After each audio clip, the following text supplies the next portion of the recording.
Hello and welcome to The Lowdown. I'm Greta. And I'm Laura. And today we're looking at the case of the woman of Sleepy Hollow.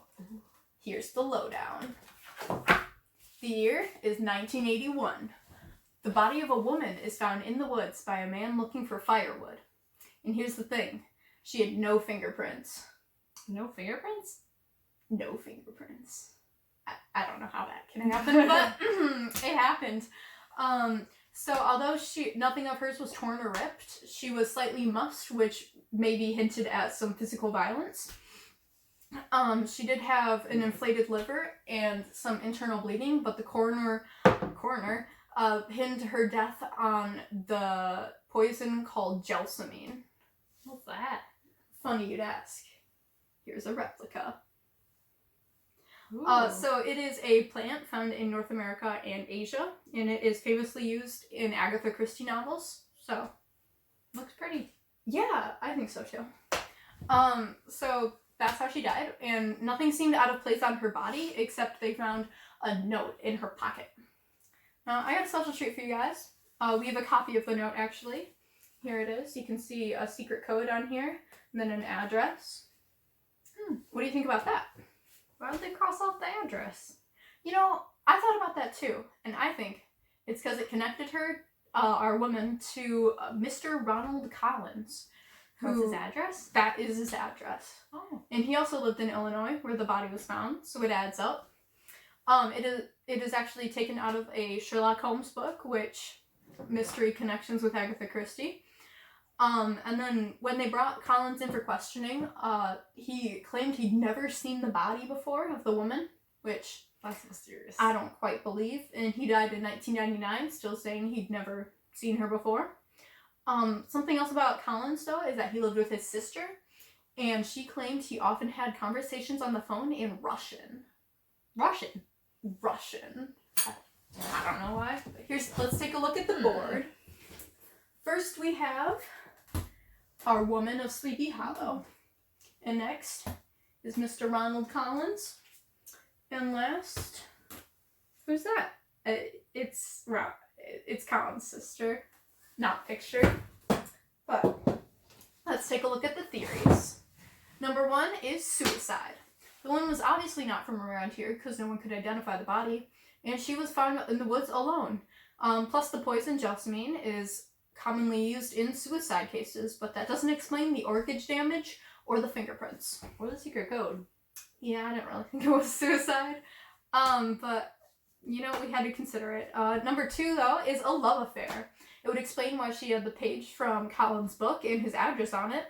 Okay, but if they really loved each other, why would he deny knowing her? That's where the Russian phone calls come in. You see, this was the 80s. Communists indeed. But it would make a lot of sense if the woman and Collins were together. But who killed her? Do you think it could be a suicide or his wife? Actually, Collins was never married. So it was either a suicide or Collins did it to her himself. But there's the evidence of the physical struggle, which brings us to our final theory. Espionage. Espionage? Spies and stuff.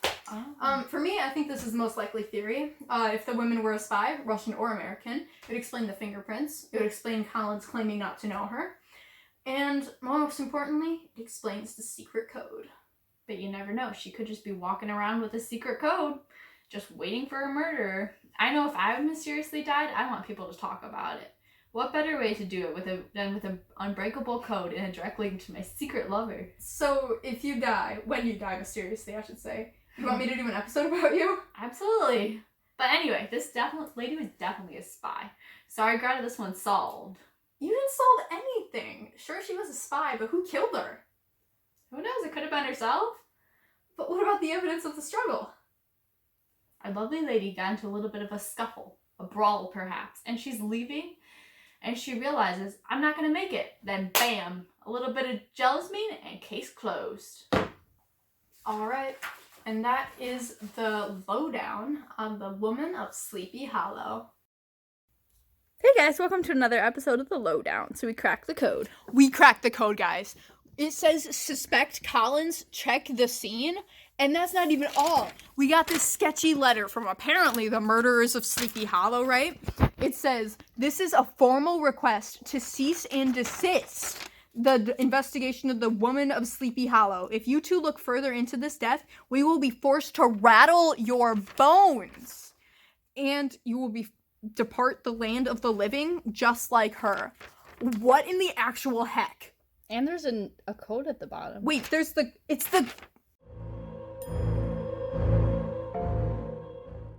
Oh, I'm so scared. Are you kidding? We finally get to crack one of these stupid old cases and you're scared? Okay, if I agree with you, does that mean we can be done with this? Because I'll be the first to laugh at Supernatural, but this letter seems pretty serious. We are definitely looking into this further. I cannot believe after all we've been through, after all you've laughed at, you want to quit. I mean, what the heck? Who do you think you are? I can't believe this.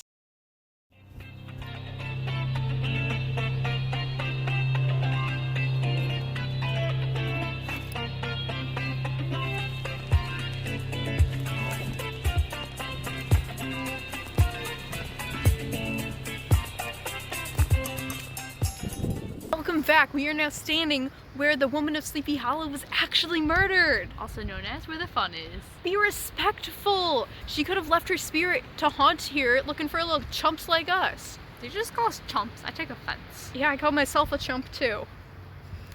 Oh, Lady of the Woods, come speak to us. Stop messing around. Let's just look for the clues. I think this could be like a supernatural thing because ghosts seem really likely, but it could also be like, I don't know, actually zombies. Wait, because how would she know that Collins was still here? Zombies, that would make sense that she would know where it is. If she knew that they already existed, she would know that he would come back to kill us, right? Probably just something normal, you know? But I'm gonna check with Maura to make sure. Yo, Maura. Maura?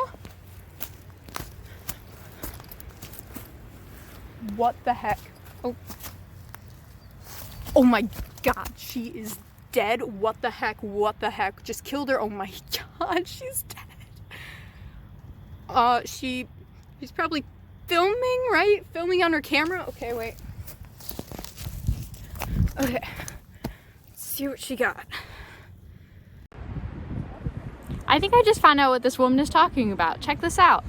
Now, I think this either matches the blood from the woman or Mr. Collins. I should probably go tell.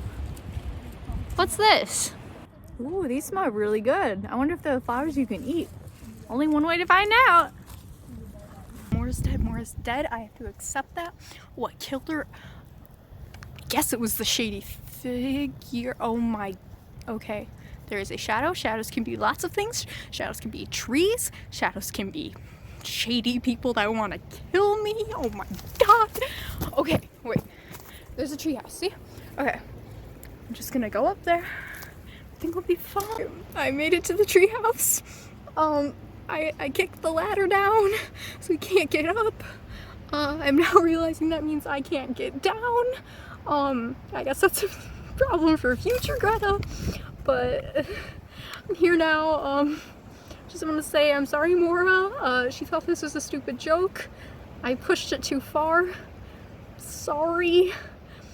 And also, you know, this is probably the last episode of The Lowdown, because they're obviously not coming back after this. I'm sorry, everyone. I'm really scared. Oh my god, oh my god, oh my god.